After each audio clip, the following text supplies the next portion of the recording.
네, 시청자 여러분 안녕하십니까. 충북 시사토론창의 구본상입니다. 오늘은 월간 뉴스 분석을 함께합니다. 지난 한 달 동안 보도된 수많은 뉴스 가운데 주요한 뉴스들을 선정해서 전문가들을 모시고 다시 한번 짚어보면서 또 현실적인 대안까지 모색해보도록 하겠습니다. 자, 오늘 함께해 주실 세 분을 여러분께 소개해드리죠.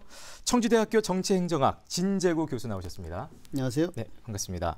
그 옆으로 정일순 변호사님 모셨습니다. 안녕하세요. 네, 어서 오십시오. 제 왼쪽으로 서원대학교 경영학부 신용환 교수 나오셨네요. 네, 안녕하세요. 네, 반갑습니다. 자, 세 분과 함께 월간 뉴스 분석 본격적으로 시작하겠습니다. 첫 번째 영상부터 함께 만나보시죠. 자신의 집 화장실에서 아이를 낳고는 집 근처 식당 음식물 쓰레기통에 버린 혐의를 받는 20대 친모. 검찰이 이 친모를 살인 미수 혐의로 구속 기소했습니다. 애초에 아이를 낳아 키울 생각이 전혀 없었고 처음부터 살해할 목적이 있었다고 본 겁니다. 친모는 전 남자친구와 헤어진 뒤 임신 사실을 알게 됐고 이를 숨겨오다 출산 뒤 범행을 저질렀습니다. 발견 당시 목과 가슴, 다리 등 아이 몸 곳곳엔 깊은 상처가 발견됐는데 유기 직전 흉기로 학대를 저지른 걸로 조사됐습니다. 검찰은 현행법상 아동학대 살해 미수에 대한 처벌 규정이 없는 데다 경제적 어려움 등을 고려해 처벌을 줄여주는 영아 살해죄로도 보기 어렵다며 최대 30년의 징역형이 가능한 살인 미수 혐의를 적용한 이유를 밝혔습니다. 친모의 친권을 상실해달라고도 법원에 청구했습니다. 전신에 폐혈증 증상을 보일 정도로 생명이 위독했던 아이는 현재 피부 봉합과 이식수를 받고 회복 중입니다. 지난주엔 출생 신고를 마치고 주민등록 번호까지 얻었습니다. 아이의 안타까운 사연이 알려지면서 1억 원이 넘는 후원금과 육아용품 등 온정의 손길도 이어지고 있습니다. 현재는 맡아 기르겠다는 친인척도 없는 상황이어서 청주시는 한 달 뒤 퇴원 이후에는 임시보호시설로 보낼 예정입니다. 치료를 마친 뒤에도 복지지원 체계 안에서 아이가 잘 자랄 수 있도록 퇴원 이후 양육 방안에 대해서도 관련 기관과 협업하기로 했습니다. 네, 최근에 정말 충격을 줬던 영아 유기 관련된 사건이었습니다. 일단 세 분 어떻게 뉴스 보셨는지 진 교수님부터 좀 말씀을 들어볼까요? 예, 이 문제는 사실 많은 그 언론들이 또는 뭐 댓글들이 그 가해자인 그 엄마를 이제 비난하는 그런 말 나오지만 현실적으로 보면 미혼모의 문제라든가 네. 청소년들에 대한 성교육 문제라든가 여러 가지가 이제 복합적으로 개입된 문제이기 때문에 정부가 그 사건을 통해서 사회 정책과 교육 정책을 개선할 수 있는 중요한 계기라고 삼을 수 있겠습니다. 네, 우리가 흔히 생각하는 영아 유기 외에 관련되어 있는 수많은 문제점들 들여다볼 그렇죠. 문제점들이 근본적인 많다. 문제를 네. 그렇게 찾아야 된다는 것이죠. 예. 변호사님 어떻게 보셨습니까? 뉴스에서 보신 것처럼 본건은 영아 살해죄가 아닌 일반 살인 미수죄로 기소가 된 건인데요. 아이를 유기하기 전에 흉기로 여러 차례 상해를 가한 점이 확인되었기 때문에 살인 미수죄로 기소가 된 것으로 보입니다. 왜 그런 것이 발생하냐면 영아 살해죄의 경우에는 살인죄보다도 훨씬 경미하게 죄형이 규정되어 있기 때문에 네. 10년 이하의 징역으로만 규정이 되어 있습니다. 그러니까 정말 이례적으로는 한 6월 1년의 미만에 실형이 나올 수도 있고 네네. 그 경우에 집행유예가 선고되는 경우도 왕왕 있었기 때문에 이렇게 본건의 경우에는 엄마가 뭐 반성을 하지 않는다거나 그 이전에 살인의 고의가 충분했다고 보아서 살인 미수로 기소한 건으로 보입니다. 지금 굉장히 강력한 처벌을 요하는 상황이 됐네요. 신 교수님. 실제 저 10리터밖에 안 되는 쓰레기통 안에서 얼마나 공포스러웠을까. 물론 아직 감정이나 이런 것들 잘 우리가 알 수 없었지만 그래서 저런 걸 보면서 우리 출생 그리고 보호, 양육에 대한 사회적 시스템에 대해서 정말 세심하게 단계별로 주의를 기울여서 만들어야 되겠다라는 책임감을 더 갖게 됐습니다. 네, 지금 뭐 이런 안타까운 사연이 알려지면서 온정의 손길도 답질한다고 하고 일단 또 퇴원 후에는 임시 보호시설로 보내질 예정이라고는 하는데 그 후에는 어떻게 될까요?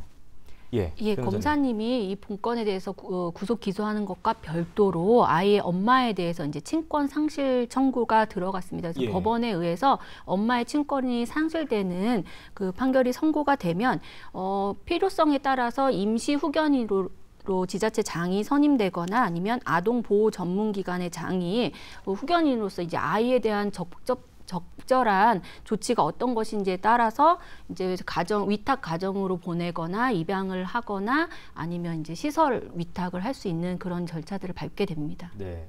참 말도 못하는 영화이기 때문에 이때까지 저희들이 뭐 그 성장 단계별로 그 사회적인 문제점에 대해서 저희가 짚어본 적은 다 있습니다만 이렇게까지 말도 못하는 영화에 대한 일어나는 어떤 처리 과정을 저희가 좀 들여다보게 되는 건 또 처음인 것 같습니다. 입양의 공공성 문제를 또 다시 한번 생각하지 않을 수 없거든요.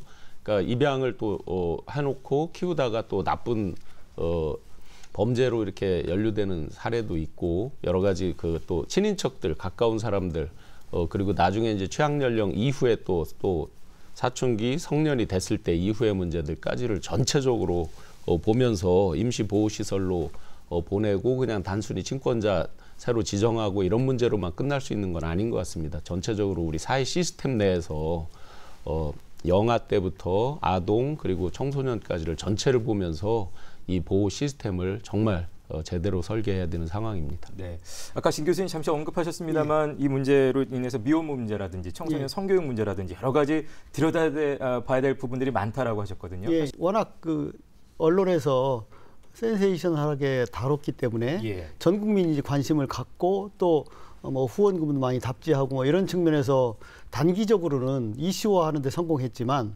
과연 정부가 이런 그 사건들이 지금 일어난 것이 아니고 과거에도 뭐 수백 건씩 일어났는데 그 사건을 토대로 해서 이런 그 영아 유기 살해 사건이라든가 또는 영아 유기 사건이 일어났을 때 어떤 점이 그 원인이었는지 그 문제를 근본적으로 분석하고 대처할 수 있는 정책을 만드는 데 노력을 했느냐. 그러니까 이런 사건이 끝나고 나면 언론에서 한번 다루고 나고 또 여러 가지 후원금이 답지하면 그걸로 끝이에요. 언론도 그렇고 정부도 그렇고 지금 그 영화가 나중에 어떻게 자랐는지 또 어떻게 그 문제를 해소했는지 이 문제에 대해서 추적하는 그 기사가 아무것도 없어요. 근데 사실은 이번 그 영아 유기 살해 사건 같은 경우는 10년 전에도 있었고 20년 전에 있었어요. 그러면 그때 만약 유기돼서 보육시설로 맡겼던 애들이 과연 어떻게 자랐는지 또는 뭐 입양을 통해서 맡겼던 애는 어떻게 자랐는지 이런 거에 대한 추적들이 이루어지고 그것을 통해서 정부가 뭐 하나의 백서 같은 것을 마련해서 영아 정책 또는 미혼모 정책 또는 뭐 성교육 정책 이런 것들을 개선할 수 있는 그 타산지책으로 삼아야 되는데 그런 것들에 대한 근본적인 천착이 없다는 거죠. 이 사실 이런 것들을 제가 볼 수 있는 것을 보니까 사회 정책 중에서 미혼모에 대한 사회적 인식의 개선. 지금 사실은 저런 선택을 하게 된 배경 중에 가장 중요한 것은 어쨌든 한 번 그 글씨가 바뀐 거잖아요. 좋은 글씨처럼 바뀌었기 때문에 그 미혼모가 아이를 갖고 있는 한 사회적 편견이라든가 부정적 인식에서 자유로울 수 없다. 그런 것들 때문에 가족들도 외면했고 그런 문제가 이런 결과를 낳았다는 것이고요. 또 하나는 이제 그런 걸 극복한 사람이라고 할지라도 과연 미혼모나 또는 한부모 가정에 있는 사람들이 애를 키울 수 있느냐. 특히 청소년 경우에는 직업도 없는 상태에서 이걸 키울 수가 없단 말이죠. 그런 문제, 즉 미혼모와 영유아에 대한 사회적 복지 문제를 누가 체계적으로 다뤄줄 것인가. 이런 문제. 그다음에 이제 사실은 근본적인 문제인데 미혼모가 발생했을 경우에 대부분 성교육이라든가 성 문제에 대해서 학생 시절부터 제대로 인식을 갖고 있지 않고 피임 등 여러 가지 그 대책을 하지 않았기 때문에 이런 결과가 발생하기 때문에 이런 문제를 학교 당국에서 할 수 있는 교육 정책까지 연결되죠. 그래서 사회 정책, 사회복지 정책, 교육 정책을 고칠 수 있는 하나의 계기가 되어야 되는 것이죠. 그 지금 보면 이제 이 논란의 출발점은 이 두 가지잖아요. 버려지지 않도록 사회 제도 시스템을 정비하는 것, 그다음에 버려진 이후에 아이를 정말 잘 우리가 키워낼 수 있는 것, 어느 게 더 우선이냐를 놓고 이렇게 하는데 지금 세계적으로 보면 프랑스가 이제 우리는 출산율이 합계 출산율이 0.83 밑으로 지금 떨어져 있는데 프랑스가 약 200년 전에도 세계 최저 출산율이라 그랬는데 거의 2 가까이 지금 가고 있거든요. 그 핵심 중에 하나가 외국인들 자유롭게 이제 국적 취득하게 해주는 부분과 그다음에 미혼모, 비혼 등등에 대해서 자유롭게 인정을 하면서 국가의 그 근간이 낳기만 해라, 국가가 키운다 이런 기본 정신이 이제 깔려져 있거든요. 그렇게 보면 지금 독일의 제도들 이런 것들을 우리가 유심히 봐야 될 것 같아요. 지금 우리나라가 2012년에 이제 입양에 대한 법을 바꾸면서 출생 신고제를 의무화해 버렸잖아요. 그러니까 거기에 굉장히 이제 예를 들어서 원하지 않는 임신 같은 걸 했을 때 굉장히 부담을 느끼는 거죠. 출생신고를 해야만 이제 그게 가족으로서의 그 이력이 계속 남아서 쫓아다니게 되는데 이런 것들을 출생 통보제로 바꾼다든지 하는 것들 아직 이제 사회적 논란과 논의가 다 완결되지 않았지만 그다음에 이제 최근에 논의가 되고 있는 익명 출산제, 보호 출산제 이런 것들에 대해서도 활발하게 논의를 할 때가 됐죠. 네. 그 실제 이제 비혼까지도 지금 사유리 연예인 사유리 씨 꺼내서 보듯이 비혼까지도 논의를 하는 시대인데 익명 출산제 이런 걸 통해서 정말 부담 없이 할 수 있도록 독일 제도를 보면 16살까지는 철저하게 부모에 대해서 비밀로 붙이는 거 아니에요. 아이한테도 안 알려주고 그런데 16살 소위 이제 성년이 돼가는 때에 본인이 원하면 부모에 대한 데이터 정보를 오픈을 해줘요. 그래서 그때 원하면 다시 이제 가족으로 결합을 할 수 있게도 해주고 이런 사회적인 어떤 보호 시스템을 선진국의 사례 등등을 보면서 정말 제대로 정비할 때가 됐다. 이와 더불어서 네. 아까 말씀드린 대로 현행법 체에서는 아동살해, 아동유기의 경우에 일반 살인이나 유기죄보다 경하게 처벌 규정 자체가 되어 있고 실무적으로도 이런 사실은 비난받고 극악한 범죄에 대해서 집행유예가 선고되거나 실형은 극히 예외적으로 선고되는 경우 그리고 또 친모가 아닌 친부가 적극적으로 가담하지 않는 이상은 친부에게는 어떠한 형사적 처벌이나 제재가 없는 점 등에서도 문제가 있다고 보입니다. 그리고 신 교수님 말씀하신 것처럼 아이가 일단은 태어나게 하는 것을 위해서 뭐 익명 보호 출산제라든지 출생 통보제가 논의가 되고 있지만 각 제도마다 장단점이 있는 것 같습니다. 그래서 익명 출산제의 경우에는 사실은 입양의 낙태, 유기의 선택지 이외에 입양을 하나 더 얹어주는 것에 불과하고 또 출생 통보제의 경우에는 사실은 본건같이 유기를 하려는 엄마들은 보통 자가분만 병원을 통하지 않고 자가분만 하는 경우들이 많은데 때문에 병원에서 출산하지 않은 엄마들의 경우에는 그 출생 통보가 이루어지기 어렵다라는 장단점이 있습니다. 그렇지만 말씀하신 대로 지금 이러한 계속 사건들이 발생하고 있는데 어쨌든 어떻게 아이를 잘 태어나게 할 수 있는가에 대한 네. 방안에 대한 충분한 담론이 이루어져야 된다고 생각합니다. 네. 자, 결국 이제 이 아이를 포함해서 이 현행 사회 체계 속에서 잘 자랄 수 있도록 해야 될 텐데 어떤 것들이 좀 더 필요하다고 보시나요?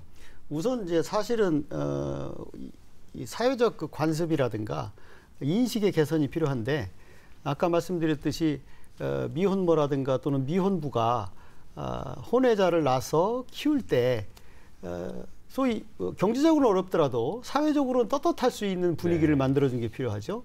그러니까 아무리 제가 경제적으로 키우고 싶어도 사회적 인식이 부정적이고 그 인식이 부정적인 것이 본인에게뿐 아니라 그 자녀에게까지 이제 미치는 그런 그 사회적 관습이라든가 그 편견 속에서는 상당히 용기를 낼 수 없는 그 미혼 부모가 있죠. 또 하나는 이제 그 경제적인 측면에서 막상 그 사람들이 키우려고 하더라도 정부가 그 자녀의 문제를 국가의 자원이라고 생각하지 않는 거예요. 사실은 정상적인 가정에서 태어나더라도 사회보호계층이 있을 수 있고 사회복지 체제에 흡수되는 경우가 있잖아요. 근데 그거보다 더 취약한 계층이 미혼 부모의 자녀이고 특히 청소년 미혼모의 경우에는 경제력의 문제에 있어서 상당히 심각한데 그런 것들을 가정에서 해결하도록 놔둔다는 거죠. 그래서 제가 보기에는 이런 문제는 정부 쪽에서 경제적 지원이라든가 이런 것들을 할 수 있는 체계적인 장치가 마련돼야 되는데 왜 빠르게 더 사회적 편견을 이겨낼 수 있는 미혼모조차도 이 영아유기에 가담하느냐를 보면 이런 소위 입양이라든가 이런 것에 대해서 사회적으로 인식이 안 좋고 소위 그 외국처럼 입양하는 부모들에 대한 엄격한 심사가 없어요. 이 사람이 과연 경제적으로 또는 그 정신적으로 입양된 아이를 제대로 키울 수 있는 부모인가 거기에 대한 엄격한 그 분석이 있어야 되는데 그렇지 않고 희망자에게 입양을 하게 되는 경우가 발생하는데 그럴 경우에 그 아이가 나중에 아동학대의 그 대상으로 전락할 가능성도 있고 그런 문제를 보면 어쨌든 미혼 부모가 유기한 아이의 경우에는 일단 국가가 책임져야 된다는 거죠. 국가가 책임지려면 그것을 단순히 보육시설에 보내는 문제가 아니고 성장기에 따라서 어떤 지원을 해줄 것인지에 대해서 예측 가능하게 정책을 내놔야 되죠. 그래야 이제 그 미혼 부모 입장에서는 내가 여건이 되면 키우겠지만 처음에는 욕심이 나서 키우겠다고 하다가 초등학교쯤 되면 힘들다고 해서 못 키울 경우에 그 초등학생에게는 어떤 대우가 있고 중고등학생은 어떤 대우가 있고 이런 체계적인 저희 미혼 네. 부모에서 태어난 자녀에 대한 양육 정책이 정부에 의해서 나와야 된다는 것이죠. 네. 베이비박스라고 있잖아요. 그 베이비박스 연평균 한 200여 명, 조금 줄었다라고 하는데 그 200여 명의 이제 영아들을 이렇게 놓고 가는데 그 중에 절반 이상은 놓고 그냥 돌아서서 간다는 거죠. 예. 그 스토리 어떻게 해서 이제 아이가 태어나게 됐고 한 과정들을 알고 하면 훨씬 더 뒤에 입양을 하든 사회적으로 보호를 하면서 키우더라도 훨씬 더 잘할 수 있는 부분들이 네. 있잖아요. 그런데 그런 부분조차 듣지 못하고 그냥 놓고 돌아서서 간다는 거죠. 그만큼 아직 우리 사회에서 그 인식 자체가 이제 낙인을 찍는 거죠. 죽은 글씨가 그렇게 찍히다 보니까 정말 최소한의 어떤 보호를 받을 수 있는 그런 스토리조차도 못하고요. 그 뒤에 이제 대부분이 키워지면서 사회 어떤 보육시설, 집단시설로 가잖아요. 그런데 사실 거기서 체계적으로 케어를 못 받으면서 네. 다시 버려지는 성격의 아이들이 의외로 많다는 거죠. 그리고 시설 보호로 연계되는 거에서 유기적으로 되질 못하면서 중간에 뜨게 되는, 그래서 다시 시설을 전전해야 되는 케이스들도 많다. 네. 이런 것까지 보면 우리가 전체적으로 이제 가정 위탁제도 이런 것들에 대해서 계속 지금 저희가 반복적으로 논의하고 있지만 전체 성장기까지 스스로 성인이 될 때까지 생애 주기 그대로 맞춤형으로 한번 다시 재점검을 해야 될 것 같습니다. 네. 예, 지난해 한 중고거래 어플에 아이를 양육시키겠다라는 글이 올라와서 사회적 공분을 산 적이 있고 그에 맞춰서 작년 11월경에 그 여성가족부에서 한부모 가정이라든지 이제 청소년 임신 출산부를 위한 다양한 뭐 의료비라든지 주거 지원, 뭐 교육 혜택 같은 것을 내놨습니다. 근데 이런 거에 대한 충분한 실질적 지원이 되지 않은 부분이 있고, 그리고 청주시의 경우에도 각 지자체의 경우에는 긴급 지원 조례라는 것이 있어서 임신, 출산, 양육으로 생계 어려움이 있는 경우에 주거 지원, 의료비 지원, 생계비 지원을 받을 수 있는 조례들이 있습니다. 근데 이런 부분에 대한 활발한 제도 운용과 홍보가 적극적으로 되지 않지 않았나. 그리고 아까도 제가 친부에 대해서 말씀드렸는데 그 양육을 하기로 결심한 엄마들에게서도 여전히 앞으로 이 아이를 계속 자랄 때까지 그 친부로부터 양육비를 확보하는 방안에 대해서도 적극적으로 좀 담보가 되어야 한다라는 말씀드리겠습니다. 네. 자, 관련 댓글 중에 소개할 만한 게 있으면 좀 듣겠습니다. 댓글을 보면 대부분 그 정부의 그 대책을 촉구하는 것보다는 그 엄마에 대한 비난이 대부분을 이루고 있는데요. 일부는 이제 아가에 대해서 이제 그 행복을 기원하는 경우가 있었어요. 아가야 이런 세상 만든 우리 어른들이 미안하다. 꼭 행복해라 이런 글이 있었습니다. 네. 네, 밝은 아침님께서 그 임신은 죄가 아니에요. 낳아서 기르기 힘드시면 위탁제도가 있어요. 제발 네. 아가들 해치지 말아주세요. 그리고 300원님께서 안타깝다. 아기도 엄마도 출산율 떠들기 전에 꺼져가는 생명이 없도록 안전망에 이상이 없는지 살펴보았으면 하고 전체적으로 하여튼 안타까움에 네. 대해 표현하는 댓글들이 많았습니다. 네.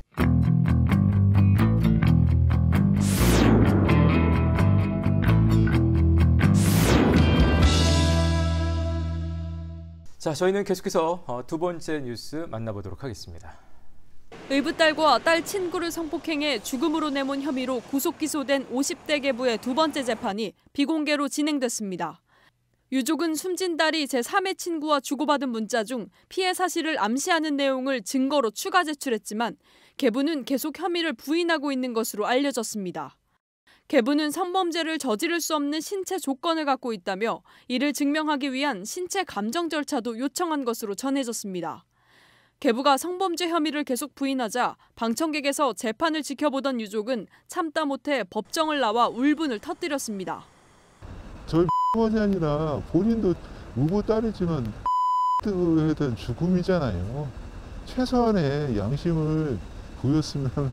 다음 달 5일 열리는 3차 재판에는 피해 학생을 상담했던 정신과 의사와 유족 등이 증인으로 출석해 진실을 밝히기 위한 법정 공방이 계속됩니다. 자, 이번 뉴스 역시 공분을 일으켰던 사건입니다. 영상 어떻게 보셨습니까? 변호사님부터 듣겠습니다. 100일 추모제에서도 여태까지 변한 게 없다라고 호소하는 유족들의 목소리를 들으셨는데 그 이후로부터도 또 한 달 반여가 지났습니다. 그럼에도 불구하고 사회적인 체제나 이런 것은 전혀 변한 것이 없다. 다만 가해자로 불리는 의붓 아버지가 구속 기소되어 재판을 받고 있는 상황입니다. 그래서 안타까움이 크다라고 말씀드리고 싶습니다. 진 교수님. 어쨌든 이번 사건을 보면서 경찰의 그 초동 수사 미흡, 그다음에 검찰 쪽의 그 미온적인 대처, 좀 더 적극적으로 그 사건을 좀 바라보고 피해자의 입장에서 좀 대처를 했더라면 문제가 좀 더 두 번째 피해자는 발생하지 않았을지 않을까 이런 생각을 합니다.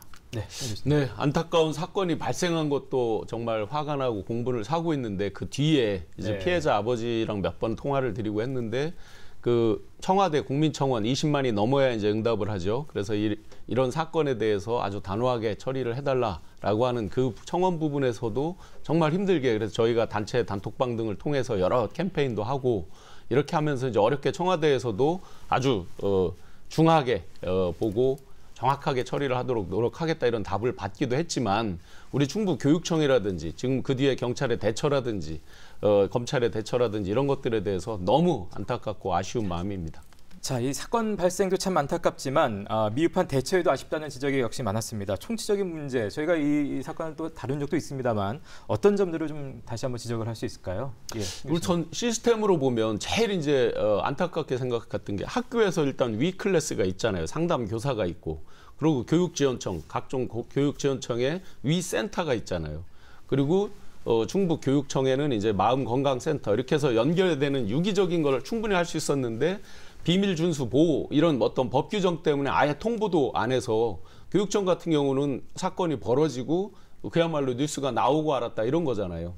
이런 유기적인 체제 하나를 아직도 우리가 이렇게 첨단 시대에 갖추지 못했다는 게 너무나 아쉽고요.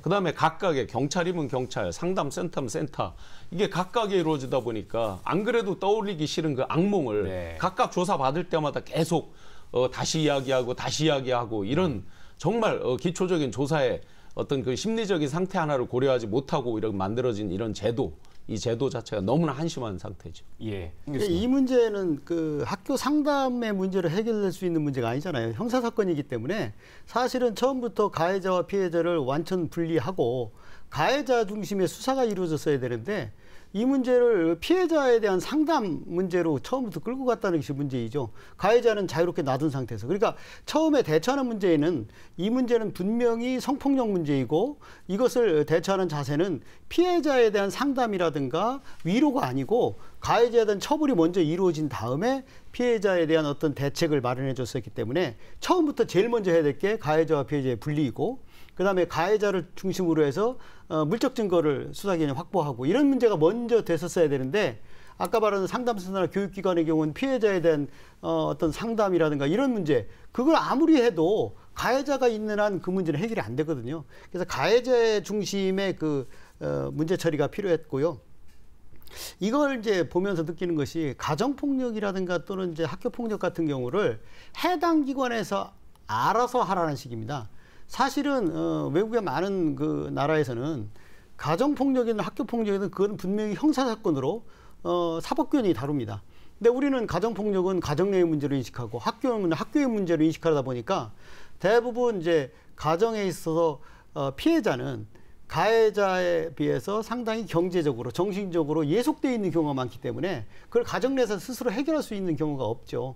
그 문제의 경우에는 가정폭력이든 학교폭력이든 기관 내에서 해결하는 것이 아니라 그 형사기관이 직접 개입하는 그런 원칙이 수립돼야 된다고 생각합니다. 지금 아까 가해자 말씀하셨는데 사실 이제 그 부분이 지금도 재판이 진행 중입니다. 그래서 좀 조심스럽지만 본건에 관해서 이제 초동 수사에 대한 아쉬움을 많이들 말씀하시는 것 같습니다. 그러니까 이런 사건이 발생하면 가해자의 수사 처벌의 문제와 피해자 구제 조치, 보호 조치가 있어야 되는데 이 본건은 두 건 다 좀 아쉬움이 있었다. 왜냐하면 피해자로 지금 피해자가 2명인 상황에서 다른 한 명의 이제 성폭력 피해 피해자 의붓딸이 아닌 의붓딸 친구의 그 성폭력 피해 사실에 대한 진술은 비교적 일관되었습니다. 그랬다면 구속 기소가 구속 상태가 좀 더 먼저 이루어졌어야 되는 것이 아닌가. 왜냐하면 의붓딸의 경우에는 어쨌든 의붓 아버지이지만 가족 관계에 있었기 때문에 네. 진술이 변동될 수 있었던 부분이 있거든요. 예.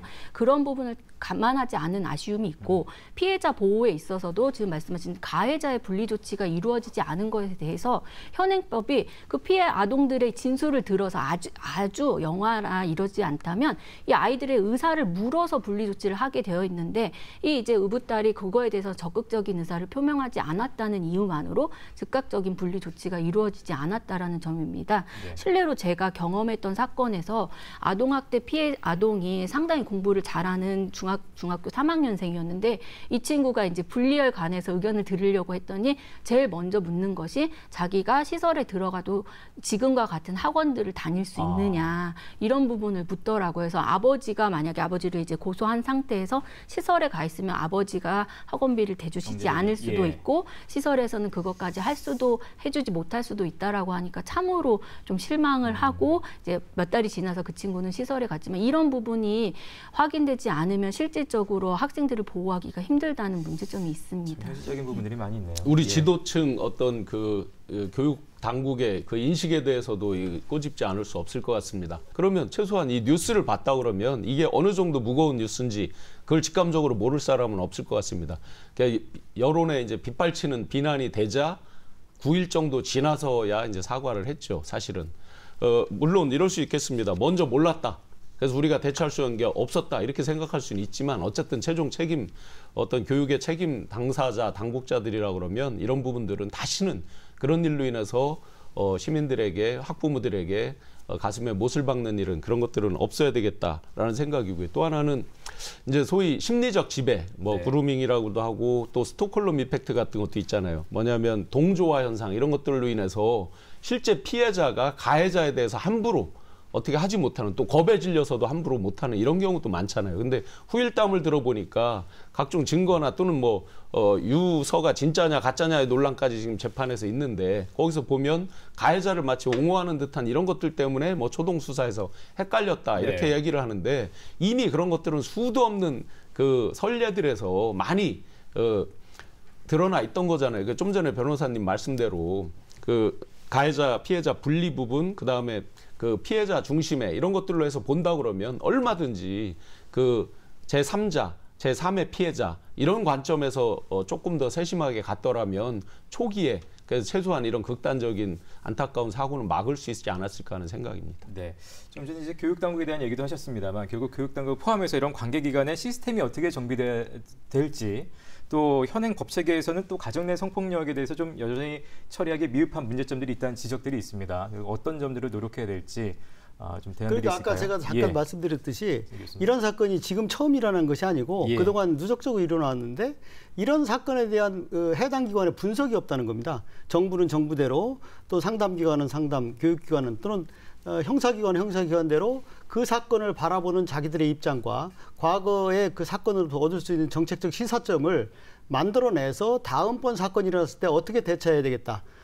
그런 것들이 명백하게 이루어져야 되는데 예. 그런 것에 대한 어떤 교훈을 삼는 사례가 없고 일과성 사건으로 지나가 버리는 것이 문제에 대한 거죠. 똑같은 네. 사건이 일어나도 똑같이 대처하죠. 그런 문제가 좀 심각한 문제이다 생각합니다. 네. 대부분의 이런 성폭력이나 이런 범죄들은 굉장히 비밀스럽잖아요. 남의 집 담장 안에서 이루어지는 경우가 많고 이러기 때문에 근데 점점 개인화되고 어떤 폐쇄화되고 이런 사회로 간 건 사실이고 대문 닫혀 있으면 사실 어떤 일이 벌어지는지 모르고 예. 그럼 이런 것들을 결국 해결할 수 있는 것은 옛날 같으면 사회 공동체 연대의식 이런 것들을 강조해서 추상적인 걸로 할 수 있을지 모르지만 이제는 이건 시스템으로밖에 안 되겠다. 그러면 예를 들어 경찰, 교육당국, 상담센터, 각종 사회보호기관들 이런 곳이 다 일원화돼서 개인의 비밀 보호 이걸 당연한 전제로 하면서 어떤 일이 있을 때 한 번에 일괄적으로 다 같이 통보가 되고 그에 대해서 같이 공동으로 보호 체계로 들어갈 수 있는 이런 시스템으로 사회 전반적인 시스템으로 바뀌어야 되지 않느냐 라고 생각합니다. 네, 변호사님. 예, 개선 방안 간단히 말씀드리면 문제점과 연관선상에서 그 가정 성폭력 사건 또는 피해 아동이 학생인 경우에는 교육 수사 기관이 의무적으로 교육청이 통지하도록 할 필요가 있겠고요. 그리고 피해 아동의 분리에 있어서 직권으로 봤을 때 필요성이 있다면 이것을 분리해야지 피해 아동의 의사에만 국한될 것은 아니다라는 점 말씀드립니다. 예. 관련해서 댓글 뭐 많이 쏟아졌을 것 같은데요. 대표적인 것 몇 개만 좀 소개받겠습니다. 네, 예, 너무 안타까운 일이다 보니까 그 굉장히 자극적인 네. 글 같은 경우는 말씀드리기 어려울 것 같고요. 예. 쑥이쑥이님께서 너무 마음 아픈 소식입니다. 제발 이런 일 안 일어나게 할 수는 없나요? 엄한 사람만 자꾸 사망합니다. 눈물이 납니다. 그 QT4998님께서 인면수심에 범죄를 지른 사람과 사람을 소중히 생각하지 않는 사람에게는 그 어떤 기본적인 권리도 주지 말아야 합니다. 다른 사람 인권을 먼저 무참히 짓밟은 놈들에게 제발 말도 안 되는 인권 타령 좀 그만합시다. 네. 이런 분노를 표하는 댓글들이 많습니다. 또 다른 댓글 있었을까요? 예, 예, 신 교수님. 피해자가 직접 원수를 갚아야 되나? 이런 얘기를 했었어요. 무슨 나라가 이렇게 미성년자 성폭력에 관대한가? 그러니까 사실은 이 양형 기준을 이제 비판한 거라고 볼 수 예, 예. 있죠. 그런 것에 대해서 사법당국이 신경을 좀 쓸 필요가 있습니다. 네.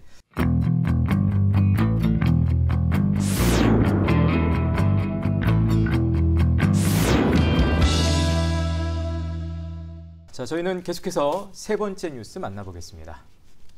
음성에서 발원해 청주를 거쳐 금강으로 흘러드는 미호천. 미호천이 아닌 미호강으로 수질을 개선하고 주변 공간을 활용하겠다는 대규모 프로젝트가 추진됩니다. 충청북도는 먼저 평균 3급수 수준인 미호천의 수질을 1급수로 끌어올리는 것을 급선무로 꼽았습니다. 수질 개선 관리 지역 지정, 인공습지 조성 등 제도적 생태적 방법이 모두 동원됩니다. 이시영 충북지사는 깨끗한 미호강으로 돌려드리겠다고 프로젝트 추진 배경을 밝혔습니다. 깨끗한 물이 넘쳐 흐르고 물고기와 철새가 노늘며 사람들이 쉬고 즐기는 미호강 무심천을 조성하겠습니다. 이를 바탕으로 주변의 여가 시설들이 개발됩니다. 정북동 일대의 토성과 연계한 역사문화 테마공원, 원평동 일대에는 놀이시설과 식물원 등 유원지가 조성됩니다. 이 밖에 오성읍 일대에는 호안정비 때 발생한 모래를 재활용해 대규모 백사장을 만들고 파크 골프장 등 체육시설도 확충한다는 계획입니다. 충청북도가 오는 2032년까지 추진할 프로젝트에 6,500억 원이 필요할 것으로 보고 있습니다. 민자가 2,200억 원으로 가장 많고 국비 1,900억 원, 시군비 1,700억 원, 도비 580억 원 등입니다. 충청북도는 종합계획 수립을 위한 용역을 의뢰해 미호강 프로젝트를 구체화해 나간다는 계획입니다. 네, 자 미호천이 아닌 미호강 프로젝트가 되겠습니다. 세 분 영상 어떻게 보셨습니까, 신 교수님? 네, 어렸을 때 소위 이제 지금은 미호강이라고 불리는 미호천 그 다리 옆에 포플러 나무 단지가 크게 있었습니다. 그때는 백사장도 참 많고 지금 이제 미호 종개라고 하는 그 물고기 있지만 네. 각종 뭐 치리니 뭐 여러 이제 물고기들 잡고 이렇게 하면서 놀고 그랬는데 예. 근데 최근에 다시 어쨌든 미호강으로 이렇게 확대해서 복원 또 전체적으로 어떤 관광화 등까지 논의가 되니까 많은 네. 기대를 하고 있습니다. 예. 변호사님은 어떻게 보셨습니까, 영상? 예, 저희는 뭐 미호강 주변에 뭐 수질 개선뿐만 아니라 여기에 많은 뭐 사업들이 들어온다고 하니까 시민으로서 기대가 큽니다. 저는 이제 이 프로젝트의 세 가지 핵심 사업 중에서 수질 개선이라는 파트, 어쨌든 어떤 방식으로 하든 3급수를 1급수로 끌어올리겠다는 그 발상은 네. 상당히 취하할 만한데 수량 확보를 위한 이제 제방 보강이라든가 보를 쌓는 문제, 이게 이제 과거에 유속이 저하되고 예. 그러므로 해서 새로운 형태의 환경 오염이 발생할 수도 우려가 있다라는 것이고요. 특히 친수 여가공원 조성이라는 것이 그 놀이공원까지 나왔는데 네네. 이게 이제 특히 민자 사업을 하다 보니까 개발 이익을 돌려줄 수밖에 예. 없는 문제가 발생하기 때문에 이 세 번째 여가공원 조성이 상당히 환경 보전과는 거리가 있는 것이 예. 아닌가 생각이 됩니다. 좀 예. 우려스럽습니다. 일단 반기는 분위기 속에서 짚어볼 부분이 분명히 있다라는 그런 말씀이신 것 같습니다. 이 미호강 프로젝트 관련해서 이제 지역에서 또 살펴보게 되는 곳이 이제 울산의 태화강 같은 곳이 이제 많이 떠오릅니다. 예전에는 죽음의 강이다 이렇게까지 불렸었는데 울산 시민들이 그 노력 끝에 지금은 이제 생명의 강으로까지 복원이 됐다고들 합니다. 미호천, 이른바 미호강도 이런 변화가 글쎄요, 가능할 거라고 보십니까? 어떻습니까? 네, 기대합니다. 예. 실제 이제 이 미호강 프로젝트가 10년 프로젝트로 발표를 한 건데요. 네. 10년이 아니라 20년, 30년이 걸려도 그렇게 만들어야 된다고 생각을 하고 태화강하고 한번 비교해 보면 태화강도 이제 10여 년 이상을 계획을 하고 전 그 시민들이 같이 참여를 해서 만든 거고 이제 그래서 대한민국에 2개밖에 없는 국가 정원으로 이제 인정받고 네. 지금은 그야말로 산업의 도시에서 중후장대 그 산업의 중심에서 정말 친환경까지 곁들여져서 관광 수요까지 만들어내고 특히나 코로나 때 굉장히 많이 각광을 받았다고 합니다. 관광지로. 네. 그런 것들 감안해서 보면 우리 미호강 1914년부터 이제 일본 일제시대에 이제 미호천으로 이름이 바뀌어서 지금까지 이렇게 왔는데 충분히 그런 선례들까지 다 감안해서 만들 수 있는 여건, 주변 환경 이런 것들이 다 된다고 생각을 합니다. 네. 다른 분들은 어떻게 보시나요? 아니, 저도 잠깐 말씀드렸듯이 민자유치라고 하는 것이 전체 사업 6,500 중에서 2,300억이 든다고 하는데 네네. 저는 그 6,300억이 중요한 것이 아니고 2,300억의 민자가 그 이상의 돈을 확보하고 또는 이익을 추구할 것이기 때문에 네. 그것을 통해서 이 근본적인 그 환경 친화적인 사업이 안 되고 개발 지향적인 사업이 될까 봐 우려스럽다는 것이죠. 그래서 여기서도 보면 뭐 각종 놀이시설이라든가 여공 조성을 얘기했는데 네. 서울에서 한강이라든가 다른 지역의 그 강을 개발할 때 보면 제가 개발이라는 표현이 좀 그렇지만 보전 활동을 할 때 보면 수질 개선과 자연스러운 산책로 조성으로 끝나야 오히려 그것이 유지되지 거기에 놀이공원이라든가 여러 가지 형태의 그 위락시설을 만들면 네. 상당히 이제 부정적인 효과가 발생할 수 있기 때문에 저는 아까도 말씀드렸지만 이 프로젝트의 내용 중에서 수질 개선에 집중해 주시면 좋겠고 이제 친수 여러 가지 여가공원에 있어서 특히 놀이시설 같은 경우는 좀 배제했으면 좋겠다. 정부가 6,300억 중에서 민자를 빼고 나면 4,300억을 이제 국비와 시도비 도비를 하는데 4,300억이면 얼마든지 환경 친화적인 사업을 할 수 있어요. 말하자면 기본적인 놀이공원이라든가 이런 것을 빼고 자연 친화적인 여러 가지 것을 만들면 4,300억 가지고도 충분히 할 수 있다고 생각합니다. 지금 지적하신 부분에 대해서 다른 분들의 의견 잠시 후에 듣겠고 우리 일단 변호사님은 어떻게 가능하리라고 보십니까? 아까 그냥 분명히 울산의 사례를 벤치마킹할 필요는 있다. 왜냐하면 이제 울산의 경우에는 지방 정원을 넘어서 국가 정원을 지금 계획하고 있는데 이렇게 국가 정원으로 지정이 되면 그 운영은 지자체가 하지만 그 예산은 국비로 하기 때문에 충청북도의 큰 예산에 도움이 될 것입니다. 그래서 지금 진 교수님 걱정하시는 것처럼 초기에 이제 이 사업이 민자 유치가 되다 보니까 친수 여가 시설에서 이제 일부 뭐 민자만 나중에 배불려주는 것은 아닌가라는 우려는 있겠지만 아마 그 기간은 분명히 제한될 것이고 그러면 궁극적으로 앞으로 시간이 걸리더라도 나가야 될 방향은 그 울산의 태화강처럼 지방 정원을 넘어서는 국가 정원으로서의 걸음을 끼어야 될 필요가 있다. 그래서 지금 연구 용역 단계부터 그런 점들이 고려되어야 될 필요성이 있다는 생각을 합니다. 지금 이제 기대하는 목소리들이 많습니다만 진 교수님 지적해 주셨던 것처럼 예를 들어 수량 확보를 위한 보호를 만든다든지 이런 부분들에 대해서 이제 환경단체에서 전에 4대강 사업과 다르지 않지 않느냐 이러면서 이제 전면 재검토를 또 요구하고 있는 상황이거든요. 그러니까 지적하신 부분도 분명히 또 일리가 있기 때문에 이런 부분들에 대해서는 어떻게 생각하시나요? 네, 기본적으로 이제 미호강 프로젝트에 대해서 환경단체도 그 프로젝트 자체를 반대하는 건 아니고 큰 방향성 해야만 한다 하는 거는 다 이제 일치가 되는데 진 교수님 말씀처럼 과연 그 개발의 궁극적인 목표 또 지향점을 어느 각도에 둘 것이냐에 대한 그 시각차가 있는 것 같습니다. 환경단체에서는 이제 어떤 보전과 어떤 그 영속성, 복원 이런 것들이 이제 더 주안점이 있는 거고 또 도의 입장에서는 전체적인 어떤 개발 관점까지를 같이 이제 곁들여서 갈 수밖에 없는 그 입장 차이가 있지만 충분히 절충해서 조절할 수 있다고 생각합니다. 이미 이제 4대강 프로젝트를 통해서 제가 어렸을 때 하천부지 같은 게 많았거든요. 배추밭, 수박밭 이런 것들 많이 있고 했는데 이미 그런 것들은 다 정비가 끝난 상태고요.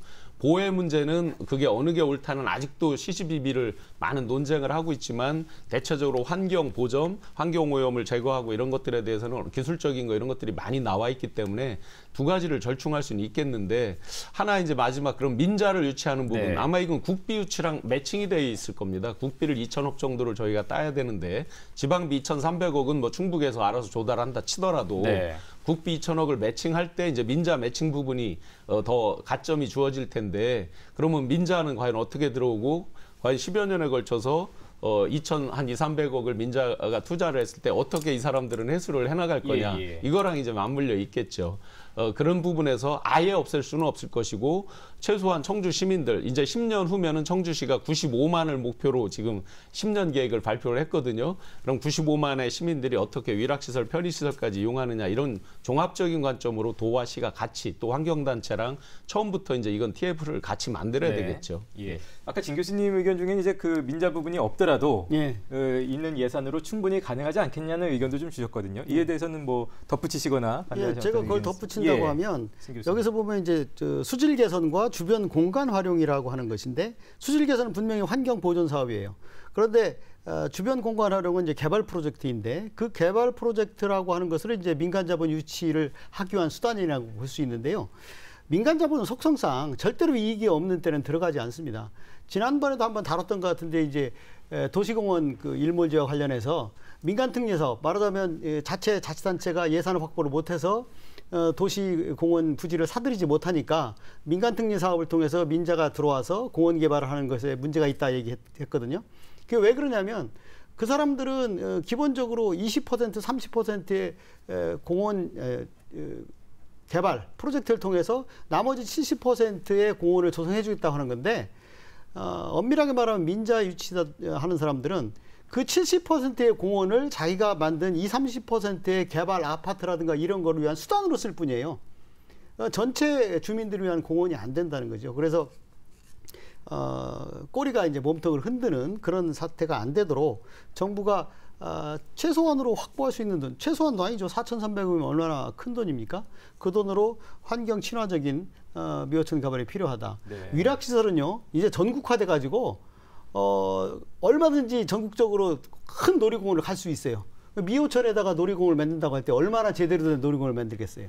그러니까 기본적으로 미호천은 미호천다운 개발이나 보존이 필요하다. 저는 두 가지가 병행돼야 된다고 생각을 합니다. 하나는 이제 예를 들어 소로리벽시 우리 15,000년 전에 최초로 이제 우리가 발견하고 했던 우리 자랑으로 삼고 있는 소로리벽시 옥산에 조그맣게 기념탑 하나 있고 제대로 사실은 우리 홍보도 못 하고 있습니다. 쌍청리의 선사 유적 또 신석기 유적 이런 것들은 아예 다 묻혀져서 잊어버렸습니다. 그래서 어떤 공적 자금, 우리가 지방비나 국비에서는 그런 부분들을 더 지금 테크노폴리스에서 발견된 유적도 지금 경주박물관에 보내놓고 있습니다. 다시 가져와서 우리가 10,000점 이상을 다시 이제 재정비를 해야 되는 상황입니다. 이런 것들을 주로 하고 민자는 아예 배제한다는 거는 조금 아닌 것 같고요. 왜냐하면 예를 들어 지금 대청호 물을 이제 어느 정도 끌어와야 되는데 그런 부분도 쉽지는 않은 상황이지만 어느 정도 그런 게 확보된다 그러면 최근에 보시면 100인 이상이 탈 수 있는 전기배 같은 것도 띄워져 있거든요. 그래서 최소한 예를 들어 그런 유람선 어느 정도 수량이 확보되고 영속성, 안정성이 보장이 된다면 그런 정도의 유람선 이런 걸 띄울 수 있고 대신 환경단체랑 어떻게 절충을 할 수 있냐면 그런 운영, 관리, 감독, 감시권 이런 것들을 환경단체에다 주는 방안도 있고요. 그래서 같이 충분히 절충해서 국비, 도비, 민자 같이 할 수 있다고 생각을 합니다. 그 문제에 관해서 이제 저도 의견을 내고 싶은데 사실은 우리가 경험을 했잖아요. 4대강 사업에서 인천에서 김포로 이어지는 뱃길을 만든다. 아라뱃길을 만들어서 운하를 한다고 했는데 말하자면 운하는 뚫어놨어요. 그런데 절대 그것이 활용되질 않습니다. 왜냐하면 웬만한 그런 정도의 놀이시설이 아니면 사람들이 가지 않기 때문에 낭비하고 끝나는 거예요.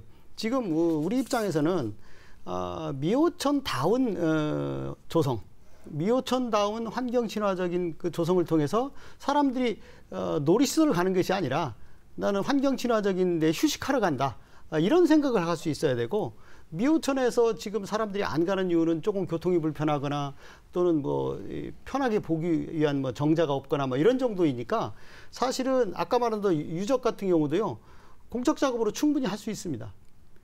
왜 내가 민간 자금에 대해서 우려를 표시하냐면, 요새 논란이 되고 있는 여러 가지 개발 문제도 있지만, 네. 과거에도요, 경전철이라든가 또는 고속도로라든가 이런 것들을 민자에 유치했을 때 그것을 부담하는 민간 자본들은 절대로 그것을 자기들 희생으로 하지 않고 나중에 정부와 협상을 합니다. 만약 예상 수요대로 승객이 지나가지 않으면 예산 세금으로 보전해 주겠다. 뭐 이런 그 각서를 씁니다. 이 사업 같은 경우도 틀림없이 민자 사업을 유치할 때 민자 기관들이 내가 2,300억이나 들였는데 만약 미호천 개발을 통해서 그 수익을 확보하지 않으면 정부가 세금으로 보전해 줘야 된다는 것을 각서로 받을 거예요. 그 이면 각서를 대부분 주거든요.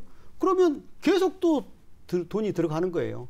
그래서 민자 사업에 갖는 문제점에 대해서 우리가 다시 한번 생각할 필요가 있다.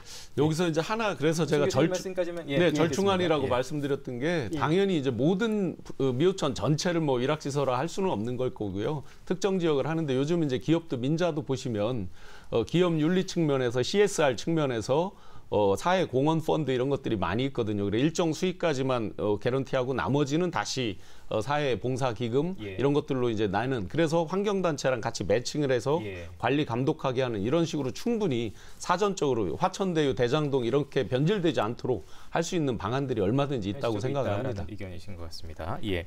자, 어쨌든 이제 도의회에서 연구 용역비 8억 원이 통과가 된 것으로 알고 있습니다. 이제 앞으로 또 계속해서 결국 진행이 된다는 얘기인데요. 앞으로의 과정은 어떻게 될까요? 잠깐 소개를 해주실까요? 지금 사실 연구 용역을 하려면 이 프로젝트 계획이 나오기 전에 연구 용역을 통해서 타당성 조사를 하고 어떤 분야를 개발할 것이 연구 용역이 나와야 되는데, 지금 이미 프로젝트가 다 나왔어요. 구상이 나온 상태에서 연구 용역을 준다? 이거는 이 프로젝트 구상을 정당화하기 위한 수단밖에 안 된다는 거죠. 사실은 연구 용역은요, 연구 용역을 주는 쪽에서 나는 그 구상이 없으니까 그 연구 용역을 통해서 가장 합리적인 구상을 만들어 달라, 이런 식이어야 되는데, 지금 이미 계획을 딱 만들어 놓고 연구 용역을 준다. 그러면 그 연구 용역을 맡는 사람들은 반드시 이 계획을 뒷받침하는, 정당화하는 쪽으로 갈 가능성이 있습니다. 그런 문제에 대해서 그렇다면 의회가, 시민단체가 감시할 필요가 있습니다. 이 관련해서 뭐 눈에 띄는 댓글이라든지 다른 의견이 있으시면 저희 듣겠습니다. 예, 신 교수님. 대부분 진짜 기대하는 댓글들이 많이 있고요. 또 약간 냉소적인 것도 있습니다. 누구나 스타션님께서 누구나 계획은 그럴싸하다, 이렇게 이제 냉소적으로 본 것도 있고요. 윈TV님께서 미호강 살리기 프로젝트 성공적으로 진행되어서 미호강이 한강처럼 수량도 풍부하고 깨끗한 물이 됐으면 좋겠습니다. 화이팅! 하고 기대하는 글을 남겨주셨습니다. 네, 아마 그 추억의 공간이 더 새롭게 살아나길 바라는 마음은 다 같을 거라고 생각이 됩니다. 자, 오늘 이 토론 함께해 주신 세 분 감사드리겠습니다. 고맙습니다. 네. 자, 지난 한 해 동안 지역민의 관심을 끌었던 뉴스들을 선정해서 전문가들과 함께 풀어봤습니다. 월간 뉴스 분석, 저희는 앞으로도 더 현실적인 대안을 찾기 위해서 노력하겠습니다. 시청해주신 여러분 고맙습니다.